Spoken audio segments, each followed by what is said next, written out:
Hello everyone, welcome back to my channel. So दोस्तों, आज हम लोग डिस्कस करने वाले हैं एक्सेल का एक यूनिक फंक्शन जिसको हम लोग बोलते हैं फिल्टर। तो फिल्टर फंक्शन किस तरीके से इम्प्लीमेंट होता है, किस तरीके से हम लोग उसको यूज कर सकते हैं, हम लोग वो सिनेरियो डिस्कस करने वाले हैं। तो मैंने आपको कॉलम ए और कॉलम बी में आपको एक डेटा दिया है, जहां पर आपके पास कॉलम ए पर आपके पास जर्नल वाउचर टाइप कोड है और कॉलम बी पर आपके जर्नल वाउचर के आइटम अमाउंट्स हैं।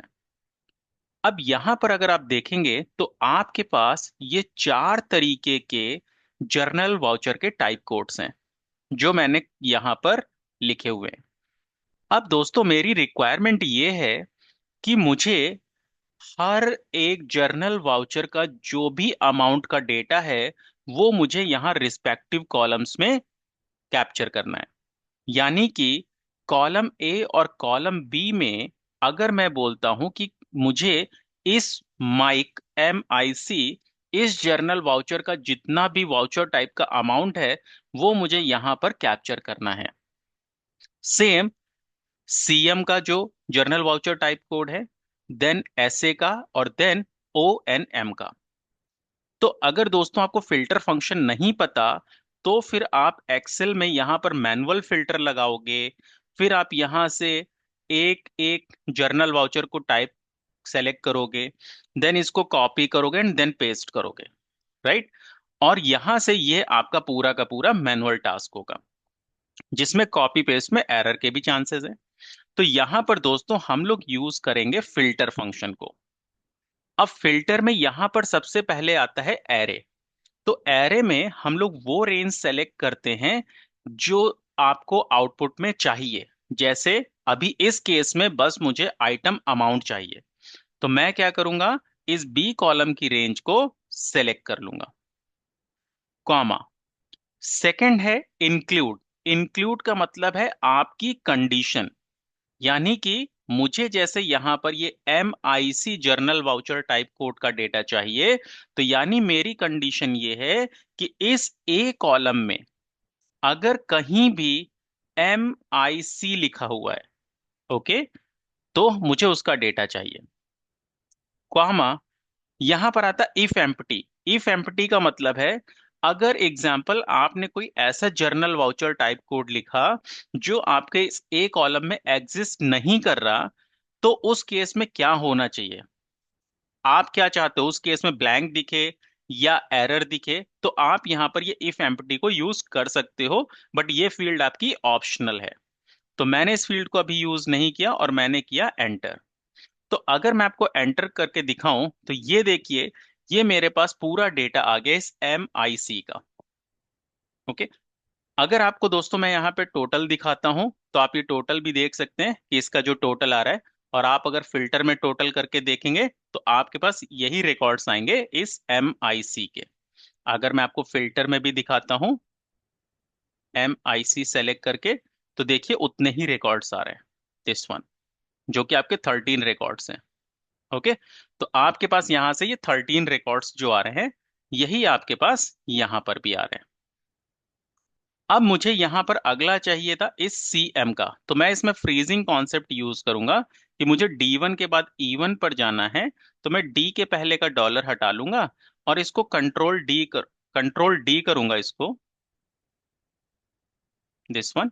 यहां से मैंने D के पहले का डॉलर हटाया दोस्तों, और यहां से मैंने इसको किया तो ये देखिए ये रिजल्ट आ गया।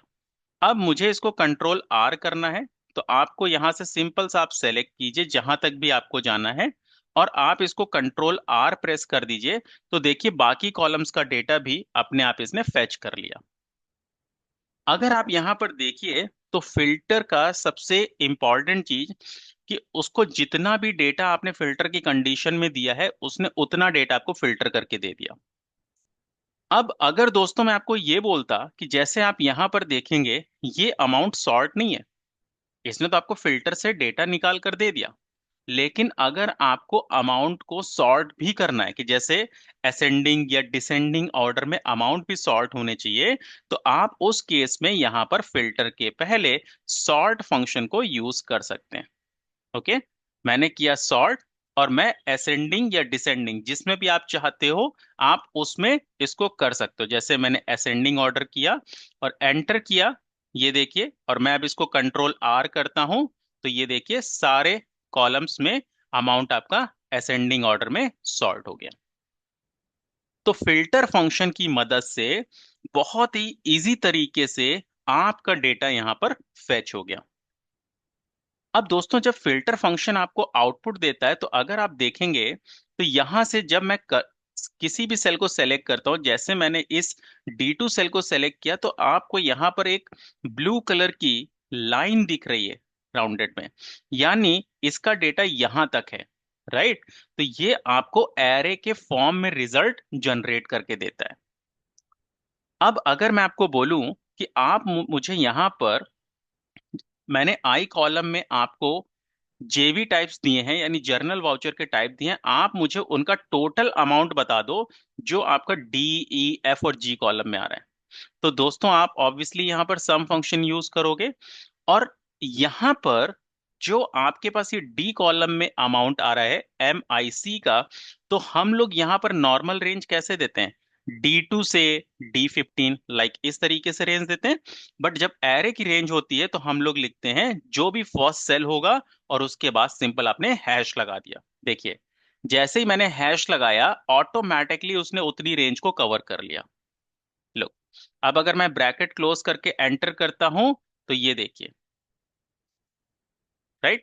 अगर इसी तरीके से मैं यहां पर इसका सम चाहता हूं, सम, और मैंने यहां पर किया एंड E2 एंड हैश, तो ये देखिए हैश, तो ये देखिए E2 की रेंज आ गया। इसी तरीके से आप यहां पर सम फंक्शन लगा सकते हैं F2 की रेंज के लिए, और इसी तरीके से आप सम फंक्शन लगा सकते हैं जी कॉलम की रेंज के लिए, यानी G2 एंड हैश। तो जब एरे होता है तो वहां पर हम लोग हैश फंक्शन, हैश को यूज करते हैं, और मैंने एंटर किया, तो ये देखिए इसने यहां से मुझे ये डेटा दे दिया। तो इस तरीके से दोस्तों यहां पर हम लोग इसको यूज करते हैं। तो ये कॉन्सेप्ट था आपका फिल्टर फंक्शन का, कि फिल्टर को हम किस तरीके से यूज करते हैं, और फिल्टर के डेटा को अगर आप किसी भी फंक्शन में यूज करना चाहते हो एज अ रेंज, तो वहां पर हम लोग इस हैश को यूज करते हैं। सो आई होप आप लोगों को फिल्टर फंक्शन का कॉन्सेप्ट समझ में आया होगा। If you have any doubt और any query on this filter function, please post your query on the comment section. Thank you so much everyone for joining this.